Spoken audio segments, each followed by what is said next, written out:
Okay, ka-coffee, usapang presyo ng bigas pa rin tayo, ka-coffee. Pero bago tayo mag-proceed dito sa ating talakayan na yan, pakinggan muna natin yung naging pahayag dito ni Pangulong Ferdinand Bongbong Marcos Jr. Meron kasi siyang paliwanag dito sa mataas na presyo ng bigas. Medyo pumalo na kasi ito ng 50 kada kilo, at meron pong statement, meron pong paglilinaw, at mukhang positive na magka-coffee itong naging statement ni Pangulong Bongbong Marcos. Yan, pakinggan muna natin ito. Binabantayan namin ng mabuti ang pag-supply ng ating bigas at ang pagbantay sa tumataas na presyo ng bigas. Meron naman tayong balita na nagsimula na ang pag-aani sa Nueva Ecija, sa Isabela at saka sa North Cotabato. Kaya ito yung magkakadadagdag sa supply natin.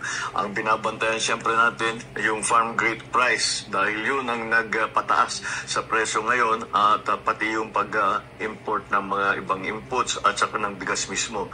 So I think na pagka na yung supply natin dumami at humaba ang ating reserve, mag-stabilize na ang ating mga presyo. Babantayan namin na mabuti para tiyakin na ganun ang mangyari. Okay, ka-coffee. So yan po yung pagtitiyak dito ni Pangulong Bongbong Marcos, no? Siguro ito naman talaga yung magagawa ng ating gobyerno dito. Marami rin kasi mga abusado, no? Limitado na nga yung supply kasi that's the primary reason kung bakit nagtataas ng presyo ng isang produkto, no? Hindi lang ng bigas. Kapag mataas yung demand at mababa ang supply, tayo mga Pilipino, mahilig tayo sa rice, no? Hindi nga kumpleto yung ating kain kapag walang bigas. Ang problema, ka-coffee, may mga nananamantala pa na dito na nga yung sitwasyon natin. Papasok pa itong mga gahaman, gusto magpayaman, sila lang magpayaman. So pagtitiyak dito ni PBBM, hoping na magiging stable na yung supply natin. At once na magiging stable na yung supply na yan, kasi sinabi niya naman na nagsisimula na pong mag-harvest dyan sa Nueva Ecija at dyan sa Isabela, at ganoon din po sa North Cotabato. At once na pumasok na sa merkado itong harvest na ito, malaki po yung maitutulong nito para tumaas yung ating supply and bumaba na itong presyo na ito. Kasi isa ito sa mga iniinda ng ating mga kababayan, yung pagtaas ng presyo ng bigas. At pasensya na kayo, ka-coffee, kaunting kaunting tiis pa. Alam ko ang iba sa inyo medyo nawawalan na ng pag-asa, pero tinututukan din naman yan ng ating gobyerno para mapababa itong supply na yan. Bongbong Marcos, high farm gate cost, importation, hiking rice price. Yan, ka-coffee. Kasi medyo malaki yung gasto sa production, at syempre, hindi naman pwedeng i-shoulder lahat yan ng mga magsasaka.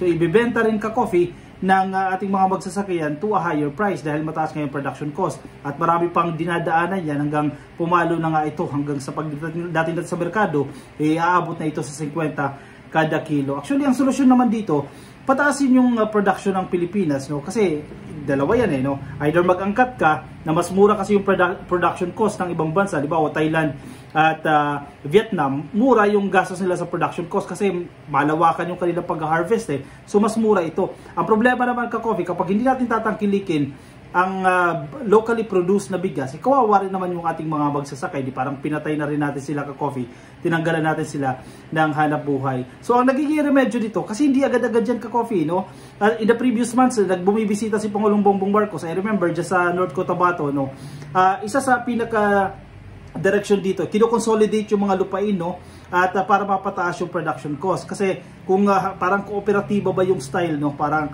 isang kooperatiba, bibigyan ito ng mga binhi, bibigyan ito ng mga makinarya para mapataas yung kanilang production cost. Actually, may quota sila dyan kada hektarya kung gaano karami ng kaban ng bigas ang mapoproduce sa isang hektarya. Yun ang solusyon din, pataasin yung production, pababain yung production cost, pero pataasin natin yung production. Ibig sabihin, mababa yung puhunan, marami yung napoproduce natin na bigas. At malaking intervention dito, ka-coffee, ang ating gobyerno. Ito, pagkukonsolidate sa mga lupain ng ating mga magsasaka, at tulungan sila gumamit ng mga hybrid na mga binhi na mas kayang i-survive itong nagbabagong klima, i-survive itong climate change, para hindi kaunting ulan lang, ayan na yung pusa natin, nagwawala. Hindi kaunting ulan lang, nasisira yung ating mga binhi. Actually, hindi agad-agad yan, ka-coffee, mararamdaman. Kaunting tiis pa.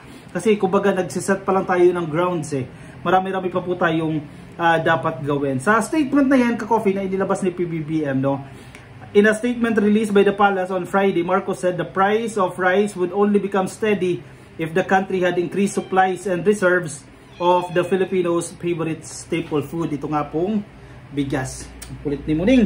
Hindi tayo makapag-discuss ng maigi. Nadi-distract tayo dito kay Muning. Saglit lang, malapit na tayo matapos dito ka-coffee. Ang binabantayan syempre natin yung farm gate price dahil yung pag nagtataas ng presyo ngayon at pati yung mga pag-import sa ibang inputs at saka ng bigas mismo. So I think na pagka yung supply natin dumadami at tumahaba ang ating reserve, nag-i-stabilize na ang presyo.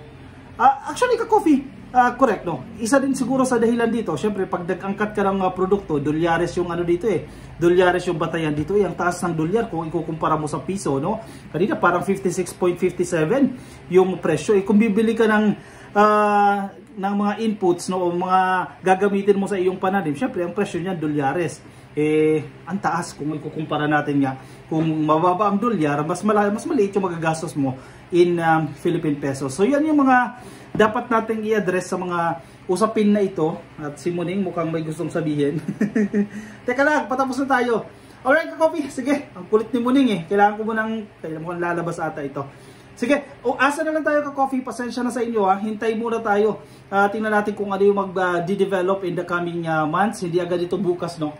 Kulit ni Muning. Hindi agad bukas, pero eventually ka-coffee, magiging stable din yung presyo ng ating bigas. Alright, so ako yung magpapaalam na muna sa inyo ka-coffee. Maraming salamat sa pagsama sa akin dahil magulo si Muning. Kung hindi ka pa nakapalo sa ating Facebook page, follow mo na ka-coffee. At sa YouTube naman, click lang po yung subscribe para dumami yung ating mga subscriber. At ang kulit na ni Muning. Paalam po sa inyo ka-coffee. May isa pa tayong episode, palalabasin muna natin ito ng kwarto. Gusto atang mag-CR. Okay, bye-bye, paalam.